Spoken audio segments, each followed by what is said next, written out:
दोस्तों, किसी ने क्या कमाल की बात कही है कि दुनिया ने जब जब जोर लगाया मेरी कश्ती डुबोने को, ऊपर वाला खुद आया मेरी नया पार लगाने को। तो कहानी शुरू होती है कि एक राजा, उसने भगवान का एक सुंदर मंदिर बनवाया और उसमें एक पुजारी को पूजा करने के लिए रखा। काफी समय बीत गया, राजा की भी उम्र हो गई थी और पुजारी की भी उम्र हो चली थी। लेकिन राजा का एक नियम था कि वो हर सुबह अपने सैनिक के साथ एक फूलों की माला भिजवाया करता था और उस माला को पुजारी जी भगवान श्री कृष्ण को चढ़ाया करते थे। उसके बाद जब राजा भगवान के दर्शन करने आया करते थे, तब पंडित जी उस माला को भगवान के गले से निकालकर राजा के गले में डाल दिया करते थे। ये लगभग रोज की दिनचर्या बन गई थी। पुजारी जी बूढ़े हो चले थे और राजा भी बूढ़े हो चले थे।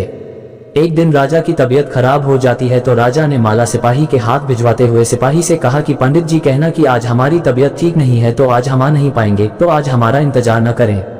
उसके बाद सिपाही ने माला जाकर पुजारी जी को दे दी और सारी बात पंडित जी को बताई। पंडित जी ने भी माला को श्री कृष्ण को चढ़ा दी। तो उसके बाद पंडित जी ने सोचा कि इतने साल गुजर गए कि भगवान की इस माला को हमेशा राजा जी को ही पहनाई है, लेकिन आज तक मैंने कभी इस माला को कभी खुद नहीं पहना। तो हो सकता है कि जरूर यह प्रभु की इच्छा है कि इतने सालों में आज मौका मिला है कि प्रभु की इस माला को मैं अपने गले में पहन पाऊं।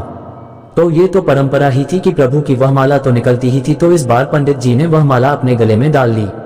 लेकिन तभी सिपाही दौड़ते हुए आया और बोला कि महाराज को वहां कुछ ठीक नहीं लग रहा है, तो राजा साहब मंदिर की तरह ही आ रहे हैं, आप तैयारी करना शुरू कीजिए।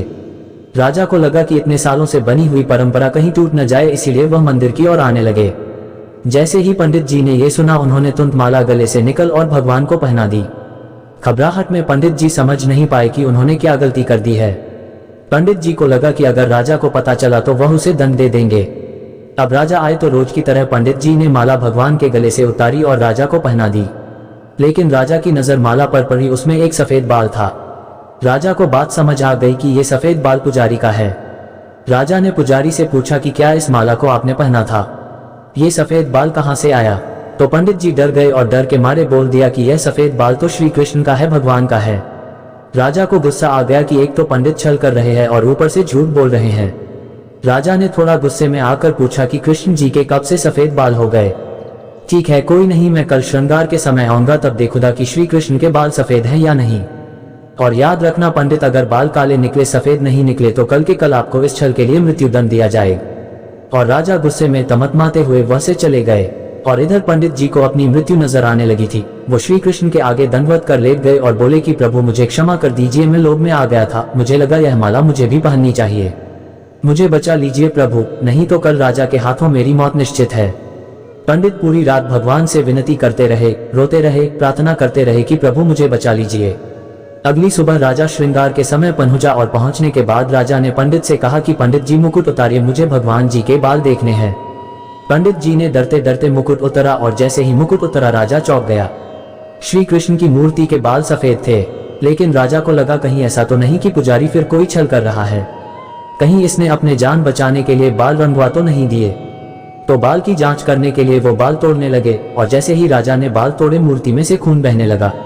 राजा ये देखकर भगवान के चरणों में गिर गए, क्षमा मांगने लगे कि क्षमा कर दो भगवान, मुझसे बहुत बड़ा पाप हो गया, मैं शक में इतना अंधा हो गया कि मैं सही गलत भी भूल गया।